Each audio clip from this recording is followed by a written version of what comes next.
Assalamualaikum warahmatullahi wabarakatuh. Perkenalkan, nama saya Bintara Gitari dari kelas PR 4402. Pada kesempatan kali ini saya akan mempresentasikan tentang isu etik dalam komunikasi krisis. Tema konferensi pers palsu. Sekilas gambaran kasus. John Philbin, mantan Direktur Urusan Luar di Federal Emergency Management Administration atau FEMA, menghadapi masalah terkait etika ketika dia menemani bosnya, Wakil Laksamana Muda Harvey Johnson, dalam sebuah konferensi pers yang diadakan dengan tergesa-gesa untuk menunjukkan usaha yang dilakukan FEMA dalam merespon peristiwa kebakaran yang menyebar dengan cepat di California. Beberapa staf FEMA dan bukan wartawan mengajukan beberapa pertanyaan kepada Laksamana selama siaran di saluran TV kabel. Philbin akhirnya menghentikan konferensi pers ini ketika dia menyadari bahwa ini dapat menyesatkan. Tetapi sudah terlambat, karena media sudah mendengarkannya. Masalah etika terkait konferensi pers ini menyebabkan timbul badai.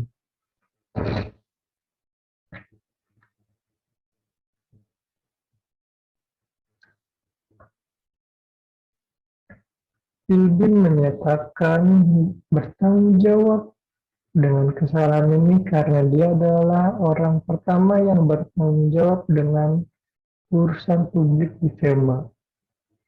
Staf urusan publik gagal memberitahu media tentang waktu konferensi pers ini, tetapi seorang anggota staf memutuskan untuk melanjutkan rencana konferensi pers ini, walaupun tanpa kehadiran media.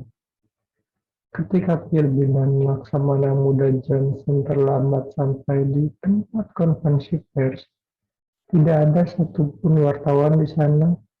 Mereka diberitahu bahwa media sudah siap di gagang telepon. Kemudian, beberapa hari setelah kejadian, seorang wartawan dari Washington Post menghubungi Philbin untuk membicarakan konferensi pers. Philbin yang telah mengundurkan diri 5 hari sebelum konferensi pers tidak menanggapi permintaan wartawan Washington Post ini dan memerintah anggota staf untuk menemui sang wartawan dan berbicara apa adanya. Akibat dari artikel yang di-post kemudian membuat Philbin dan FEMA ditegur karena konferensi pers yang palsu itu.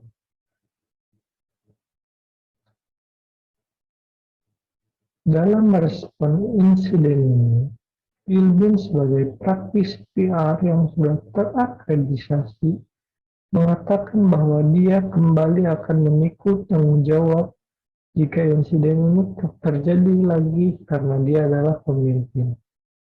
Philbin mengatakan, saya seorang yang sangat meyakini perilaku etis karena menurut saya, inilah modal Anda dalam bisnis ini. Kredibilitas Anda yang menjadi permasalahan saya karena hal itulah yang dipertanyakan dalam kejadian ini.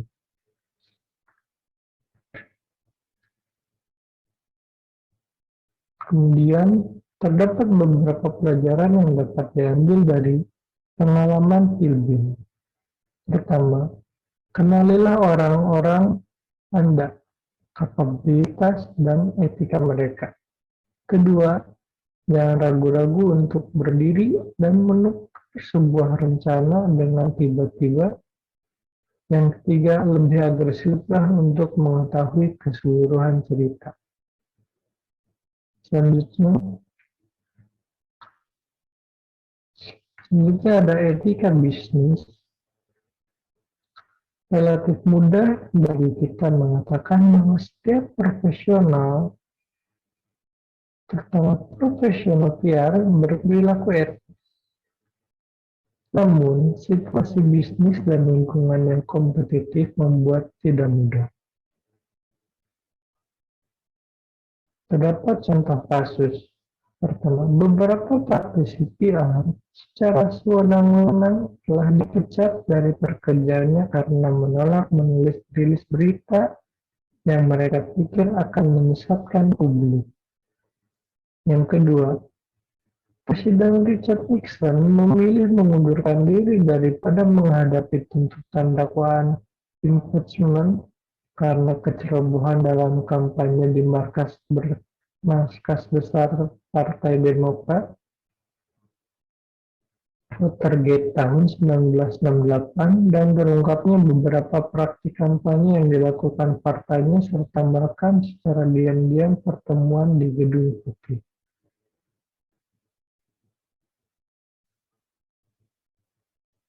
Kode etik profesional, kebijakan perusahaan dan bahkan undang-undang tidak dapat memastikan praktik etika dari semua profesi. Hanya aplikasi dari suara nurani pribadilah yang dapat menjamin pelaksanaannya. Namun, demikian kode etik profesi, kebijakan bisnis, dan aturan main yang baik dapat berfungsi sebagai petunjuk bagi praktisi PR yang ingin menjaga standar etika yang tinggi.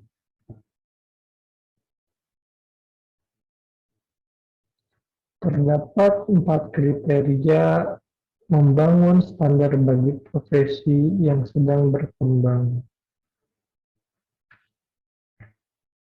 Pertama ada keahlian. Keahlian terdiri atas pengetahuan dan kemampuan khusus yang menjadi sangat penting bagi suatu profesi untuk dapat menjalankan fungsinya di masyarakat. Kedua ada otonomi. Otonomi memungkinkan praktisi untuk mempraktikkan pekerjaannya tanpa gangguan pihak luar. Selanjutnya ada komitmen. Komitmen adalah hasil dari keahlian yang berimplikasi pada ketaatan untuk melakukan yang terbaik tanpa bergantung pada keuntungan dari profesi. Dan yang terakhir ada tanggung jawab. Tanggung jawab adalah kekuatan yang diberikan oleh keahlian membawa hubungan kepercayaan dengan kelompok para stakeholder praktisi PR.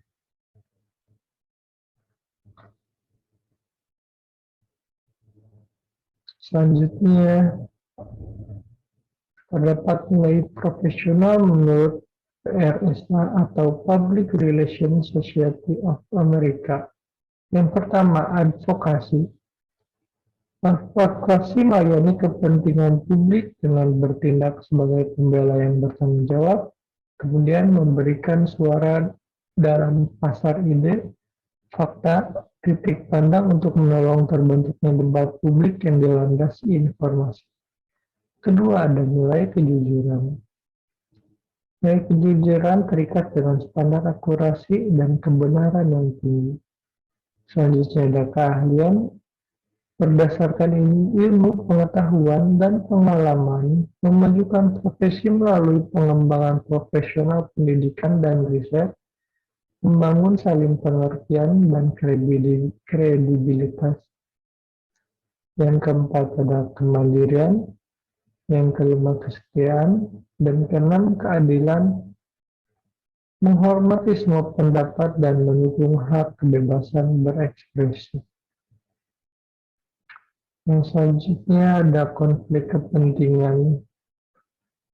Untuk menghindari konflik kepentingan, bangunlah kepercayaan dengan klien, atasan, dan publik.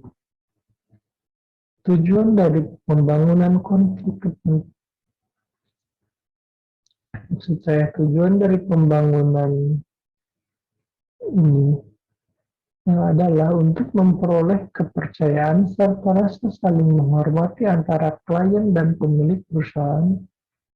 Dan yang kedua yaitu untuk membangun kepercayaan dengan publik dengan menghindari atau mengakhiri situasi yang menempatkan kepentingan pribadi dan profesional yang bertentangan dengan kepentingan masyarakat.